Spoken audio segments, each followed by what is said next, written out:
os conteúdos arquetípicos, eles também são muito utilizados na construção dos roteiros do cinema.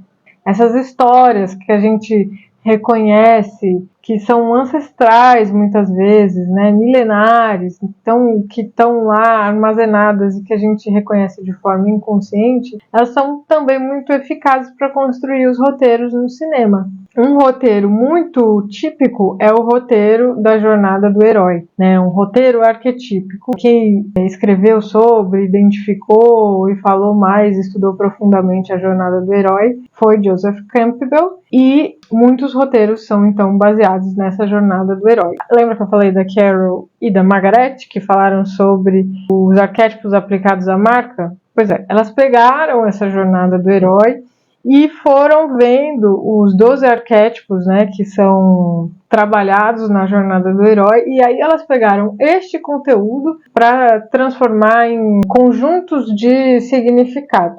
A teoria da Carol e da Margaret é toda baseada na jornada do herói, que é esse processo de transformação do masculino que a gente vê em tantos e tantos filmes. Às vezes a gente vê a narrativa completa, às vezes a gente vê uma parte da narrativa. Então, os arquétipos, eles não são só características de personalidade e habilidade, eles também são fases do nosso ciclo de vida, né? Então, são necessidades que nós temos. Todos os arquétipos, todos os conteúdos arquetípicos estão dentro de todos nós. Então, a gente tem a necessidade de se relacionar, a gente tem a necessidade de vencer, a gente tem a necessidade de transformar. E eu já falei para vocês em alguns vídeos que, em alguns momentos da vida, a gente constela alguma ou outra deusa, né? Então, uma deusa fica mais forte do que a outra, né? Então, por exemplo, quando as mulheres estão numa fase de menina, adolescente, elas constelam Perséfone, né? Então, todas as meninas têm Perséfone forte. Quando a mulher está numa fase maternal, ela constela Deméter, né? Então, todas as mães têm Deméter forte. Tipo, ela vai subindo na escala, né? Ela vai tomando mais decisões. Então, tem essas duas frentes importantes que a gente precisa entender.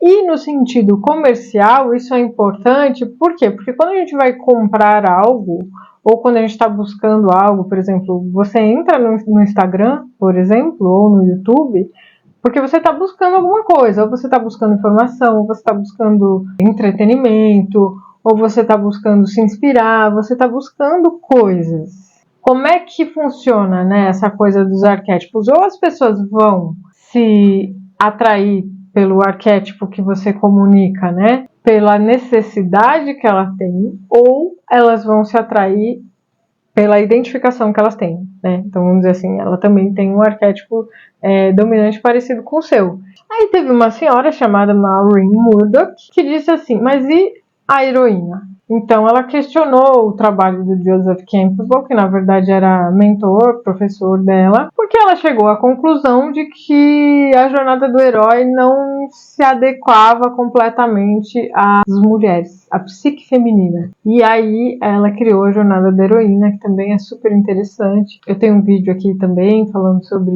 isso. Mas, basicamente, a grande diferença entre a jornada do herói e a jornada da heroína é que a jornada do herói ela é voltada para fora, né? Então é um rapaz, é um herói que vai e vence uma série de desafios e ele consegue mostrar para a sociedade quem ele é, qual é o valor dele, qual é a personalidade dele, quais são os valores dele. E a jornada da heroína é uma jornada voltada para dentro. Então ela vai mostrar para ela mesma quem ela é, é uma jornada de autoaceitação, de se perceber dentro do seu próprio mundo interno, de se reconhecer dentro do seu próprio mundo interno. E tem filmes usando as duas jornadas, tanto a do herói quanto a da heroína. Muito que bem. Então, eu nunca vi nenhum conteúdo sobre arquétipos de marca falando sobre os arquétipos da jornada da heroína. E foi por isso que eu resolvi criar a minha própria teoria e comecei a pensar nessa aplicação nos negócios, nas marcas, no trabalho, a partir das deusas. Então, digamos assim, que eu estudei profundamente, né, todos esses estudos que eu comentei com vocês, e comecei a aplicar essa construção, essa comunicação de significados mais a partir dos arquétipos das deusas. Então é muito legal, eu falo sobre isso nos meus guias, nos meus e-books, eu tenho painéis ali inspiracionais, eu abordo um pouco essa questão, mas eu quero trazer mais sobre isso. E aí hoje o objetivo é falar sobre estudos de caso, desses arquétipos de marca aplicados, só que usando os arquétipos das deusas. Eu já fiz essa análise, né? Eu já compartilhei com vocês em alguns vídeos aqui. Eu analisei as celebridades, só que num primeiro momento eu fiz uma jornada de analisar a história daquela celebridade. Lá no meu blog eu falo bastante, tem uma celebridade por deusa, e depois a construção do trabalho dela baseado no arquétipo. Então eu vou deixar aqui a playlist com as celebridades que eu analisei, mas eu queria focar nessa parte de marca e comunicação de marca, principalmente nas imagens, no Instagram, porque é o tema desse vídeo, né? Então eu vou colocar aqui alguns pedacinhos dos vídeos que eu fiz para a gente fechar e ter os exemplos claros dentro desse vídeo. Vamos começar com um arquétipo que também existe na teoria da Carol Pearson e na jornada do herói, e que é muito popular e muito utilizado, que é o arquétipo da amante ou o arquétipo do amante. Este arquétipo é aquele que tem no seu centro, o amor, a beleza e as paixões. Ou seja, deusas, a gente sabe muito bem quem é a deusa que está por trás disso, certo? Ela mesma, Afrodite, a deusa do amor e da beleza. Então a gente já falou bastante sobre a Afrodite aqui. E se você me acompanha, com certeza você sabe que quando a gente fala de paixão, quando a gente fala de amor, quando a gente fala de beleza e tantas outras coisas, a gente fala de Vênus, a deusa mais conhecida como Afrodite, que eu até batizei essa mulher, né, que tem esse arquétipo dominante, de a magnética. E aí, se você quiser saber por que ela é a magnética, vou deixar aqui alguns conteúdos sobre Afrodite. Mas então, como eu disse, eu acredito que para a gente se sentir preenchida também no trabalho, para a gente ter uma comunicação eficaz, a gente precisa estar em consonância com aquilo que a gente é. Então, os arquétipos nos ajudam a fazer isso. Foi por isso que, para falar de um estudo de caso de uma pessoa que usa uma comunicação Afrodite, eu escolhi uma pessoa que é predominantemente Afrodite. Então, nesse vídeo, eu escolhi a Jennifer Lopez. Ela é uma Afrodite, e aí no vídeo eu explico quais são as características fortes. Lá no post no meu blog também eu falo quais são as características fortes de Afrodite, de Jennifer Lopez. E a partir daí ela construiu a comunicação de todo o trabalho dela, e aí eu escolhi um trabalho especificamente, que era uma marca que na época ela estava lançando, que se chama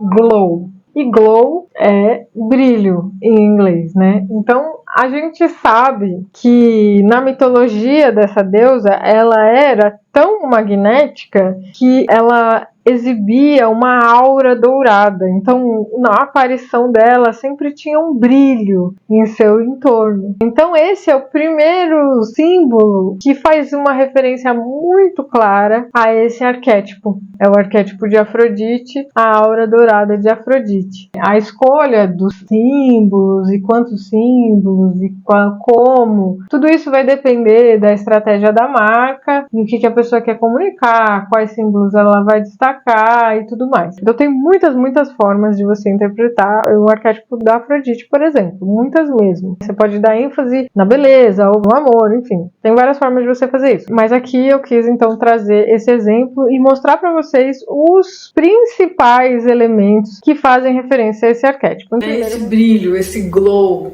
né, que é uma coisa muito característica de Afrodite e que é o principal objetivo do produto. Então a gente vê a identidade de Afrodite já no objetivo principal do produto. As fotos da campanha, as fotos do Instagram, como que o produto está sendo comunicado, a gente vê esse brilho sendo reproduzido, o dourado sendo muito bem trabalhado.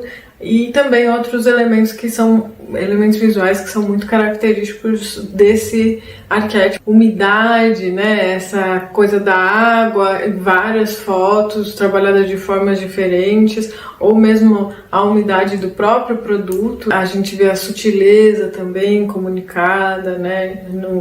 Nos tecidos mais fluidos, ou na água caindo, a expressão passional, né, no rosto dela, no rosto das modelos, né, a gente tem aquele quê sedutor, mas é um sedutor muito voltado para o feminino, não é um sedutor de relacionamento, é um sedutor da mulher com ela mesma, entendeu? Do amor próprio, isso é bem legal e dá para ver essa comunicação em todas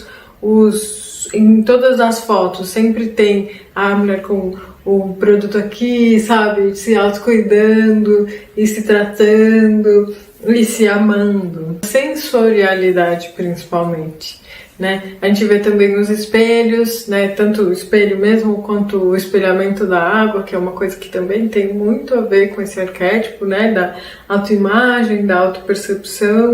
Quando ela se pronuncia sobre a marca, sobre os valores, sobre os ideais, né? Que eles trabalham muito o logo, a beleza não inspira, né? Então, de novo, isso tem a ver com o autocuidado e a beleza do momento presente, né? Que está muito mais ligado à harmonia, né? E ao autocuidado do que propriamente a um padrão estético ou a uma simetria. Ela representa a umidade, a fluidez, as águas, e a gente vê isso reforçado de várias formas na campanha. Tipo, o arquétipo da Afrodite, a gente vê na jornada do herói. Assim, de uma forma mais clara, a gente consegue ver. Já as outras deusas, não é tão fácil assim da gente ver. Talvez Hera, né, no arquétipo da governante, a gente consegue fazer esse paralelo, mas as outras deusas não é tão fácil assim de fazer esse paralelo, e aí que começa toda a confusão, e eu até conversei com algumas deusas que usaram essa técnica dos arquétipos e que se sentiram meio perdidas porque não conseguiram aplicar. Porque se a gente pegar as deusas, elas são diferentes, né? Elas são mais múltiplas, eu diria. Se a gente pegar Perséfone, por exemplo, e fazer um paralelo com os arquétipos da Margareth e da Carol, né? Você vai ver que a Perséfone tem características do inocente, tem características do rebelde e tem características do mago. Não dá para você usar aquela metodologia se você quiser usar a Perséfone. E aí eu trouxe também um vídeo no qual eu fiz o estudo de caso da Rihanna. Então eu fiz todo um estudo da vida da Rihanna, entendi o que aconteceu na vida dela, contei lá nos vídeos mais antigos, contei no meu post no blog, e daí eu escolhi um dos trabalhos dela, que foi a marca de lingerie, a Savage, para analisar esse trabalho, para então mostrar para vocês o que estava ali comunicado, né? E aí eu identifiquei várias características de Perséfone e muito associada à história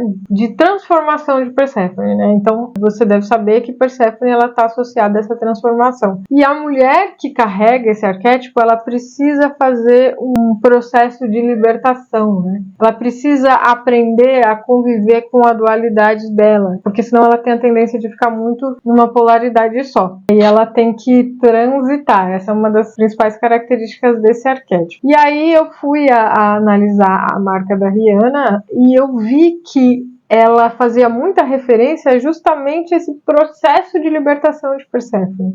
Então é muito legal a gente ver ali os elementos. Então a gente sabe que uma das principais potências de Perséfone é a empatia, né? E a gente vê essa característica de incluir todo mundo na marca, né? É já de cara o que salta aos olhos, né? A gente vê isso na missão da marca, a gente vê isso no discurso da porta-voz.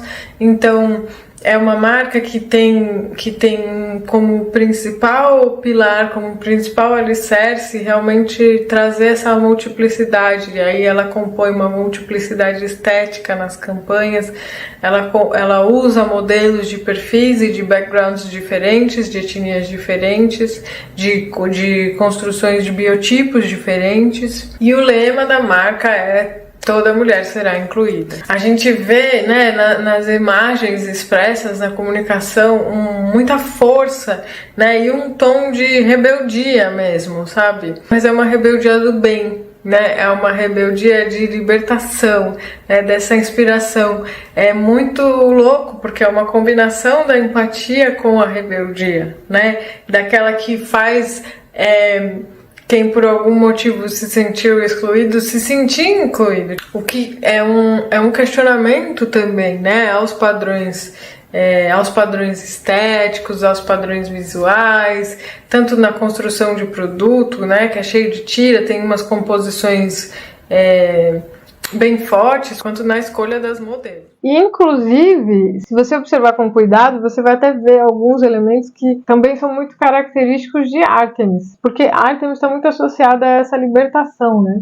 Este arquétipo pode ser um arquétipo auxiliar de Perséfone para essa libertação. Mulheres que têm dominância de Perséfone e Ártemis vão se identificar bastante com a comunicação dessa marca. Então é isso, deusas e deuses. Se você quiser conhecer a minha metodologia, saber como aplicar essa metodologia, se você tem vontade de comunicar sua carreira, seu propósito, seu negócio, aqui no digital eu recomendo fortemente que você conheça o meu curso, Quem é Você na Rede? É um curso que eu falo sobre todo o processo para você construir essa sua identidade no digital, que tipo de conteúdo, que cores, enfim, todo o processo mesmo. Eu trago conteúdos de marketing, eu trago conteúdos de identidade, de moda e trago também essa minha metodologia dos arquétipos. Então eu recomendo que você conheça esse curso, vai ser um grande prazer ter você lá. Vou deixar o link